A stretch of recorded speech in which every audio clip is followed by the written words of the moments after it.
Assalamualaikum warahmatullahi wabarakatuh.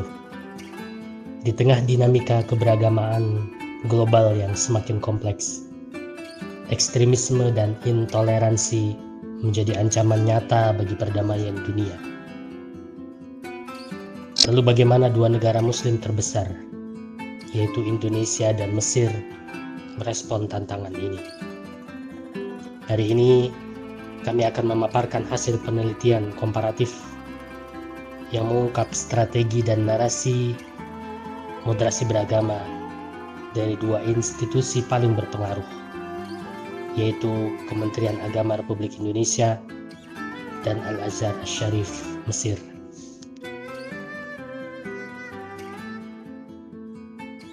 Penelitian ini berjudul Moderasi Beragama dalam Perspektif Indonesia dan Mesir, studi komparatif literatur Kementerian Agama Republik Indonesia dan Al-Azhar Asy-Syarif Mesir. Tim peneliti kami terdiri dari para akademisi dari UIN Siber Syekh Nurjati Cirebon dan Al-Azhar Mesir. Ketua tim Dr. Umayyah MAG, anggota Dr. Kamal Abdel Aziz Ibrahim, Amin Iskandar LC MAG. Penelitian ini dilakukan selama 3 bulan dari bulan September 2025 hingga Desember 2025 dengan lokasi penelitian Jakarta, Indonesia untuk mengakses dokumen Kementerian Agama Republik Indonesia dan Kairo, Mesir untuk mengakses literatur resmi Al-Azhar Asy-Syarif. Kami juga melakukan wawancara mendalam dengan para pakar dan pejabat di kedua institusi untuk memperkaya data penelitian. Mengapa penelitian ini penting?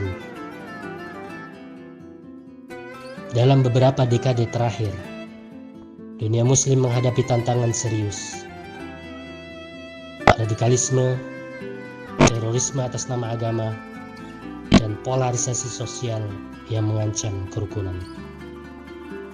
Indonesia dan Mesir sebagai dua negara dengan populasi muslim terbesar memiliki tanggung jawab moral untuk menawarkan model Islam yang moderat, toleran, dan rahmatan lil alamin.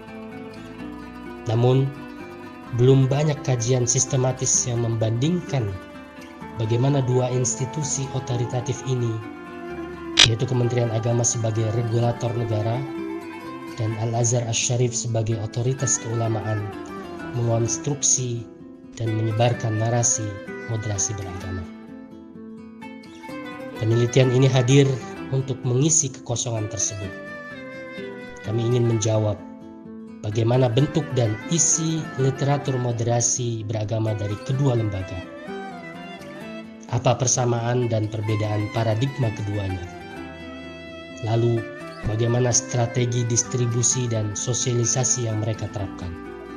Lalu, apa yang membuat penelitian ini berbeda dan baru? Yang pertama, ini adalah studi komparatif transnasional yang sistematis. Karena kebanyakan penelitian sebelumnya hanya membahas moderasi beragama di Indonesia atau wasatiyah di Mesir secara terpisah. Kami menyatukan keduanya dalam satu kerangka analisis. Kedua, kami tidak hanya menganalisis teks, tetapi juga konteks institusional di baliknya. Kami membedah bagaimana posisi institusi, yaitu negara versus ulama, memengaruhi cara mereka mendefinisikan dan mensosialisasikan moderasi beragama. Ketiga, kami menginventarisasi secara komprehensif lebih dari dokumen resmi dari kedua lembaga, termasuk buku pedoman, roadmap, fatwa, risalah, kurikulum, dan publikasi digital yang belum pernah dikaji secara komparatif. Keempat, kami melakukan wawancara secara langsung dengan para pemangku kebijakan dan ulama senior Al-Azhar, seperti Profesor Dr. Abdullah Azab yang merupakan Dekan Fakultas Usuluddin Universitas Al-Azhar. Kemudian Prof. Dr. Muhammad Al-Jindi Beliau Sekretaris Jenderal Lembaga Riset Al-Azhar atau Majma' Buhuth Al-Islamiyah. Kemudian Dr. Amru yang merupakan salah satu mufti Darul Ifta Al-Misriyah. Ini tentu memberikan insight mendalam yang tidak tersedia dalam dokumen publik. Penelitian ini memberikan kontribusi signifikan terhadap pencapaian SDGs, khususnya SDG yang keempat, yaitu Quality Education. Karena kami menyediakan rekomendasi untuk pengembangan kurikulum moderasi beragama yang lebih kuat, baik secara teologis maupun kontekstual, untuk di madrasah, di pesantren maupun perguruan tinggi. Kemudian SDG yang ke-16, yaitu Peace, Justice, and Strong Institution. Karena penelitian ini mendukung penguatan institusi keagamaan dalam mencegah ekstremisme dan mempromosikan perdamaian. Temuan kami dapat menjadi dasar kebijakan publik yang lebih efektif dalam mengelola pluralitas. Selanjutnya SDG yang ke-17, yaitu Partnership for the Goals. Kami merekomendasikan kolaborasi epistemik antara Kementerian Agama Republik Indonesia dan Al-Azhar Asy-Syarif untuk memperkuat narasi moderasi beragama secara global. Ini adalah bentuk diplomasi keagamaan yang dapat memperkuat soft power Indonesia dan Mesir di kancah internasional. Sekarang mari kita masuk ke hasil dan temuan utama dari penelitian ini. Temuan yang pertama, divergensi epistemologis. Kami menemukan bahwa Kementerian Agama Republik Indonesia dan Al-Azhar Asy-Syarif memiliki basis legitimasi yang berbeda secara fundamental. Kementerian Agama mengembangkan narasi yang berpusat pada negara, yaitu moderasi beragama sebagai instrumen kebijakan publik untuk menjaga kohesi nasional dalam bingkai NKRI dan Pancasila. Literaturnya bersifat instruksional birokratis, berupa buku pedoman, roadmap, modul pelatihan, dan lain-lain. Moderasi beragama didefinisikan melalui 4 pilar, yaitu komitmen kebangsaan, toleransi, anti kekerasan, dan penghormatan terhadap tradisi dan budaya lokal. Sebaliknya Al-Azhar mengembangkan narasi yang berpusat pada ulama, wasatiyah sebagai manifestasi akidah Ahlussunnah wal Jamaah. Literaturnya bersifat skolastik deklaratif, berupa fatwa, khutbah, artikel, risalah para ulama Al-Azhar, pidato, dan pernyataan-pernyataan dari Grand Sheikh Al-Azhar.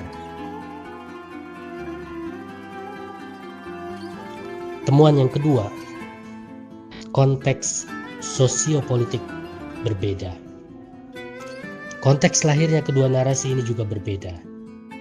Di Indonesia, moderasi beragama lahir sebagai respon defensif pasca polarisasi politik identitas dan ancaman ideologi transnasional yang dianggap mengancam NKRI dan Pancasila.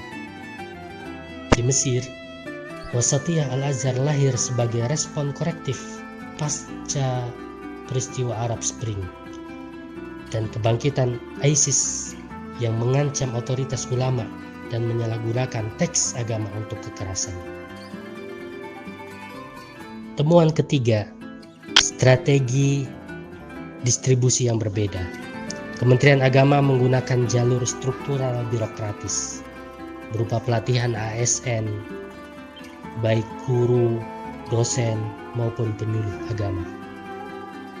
Kemudian integrasi ke dalam kurikulum madrasah dan perguruan tinggi keagamaan Islam, program rumah moderasi beragama, serta kampanye digital melalui media sosial. Sedangkan Al-Azhar menggunakan jalur keilmuan dan dakwah, seperti penerbitan literatur oleh Lembaga Riset Al-Azhar, berupa majalah Sautul Azhar, kemudian buku-buku, artikel, surat kabar, dan lain-lain. Kemudian penerbitan fatwa oleh Darul Ifta Al-Misriyah, baik online maupun cetak. Kemudian melalui jaringan ulama dan alumni global.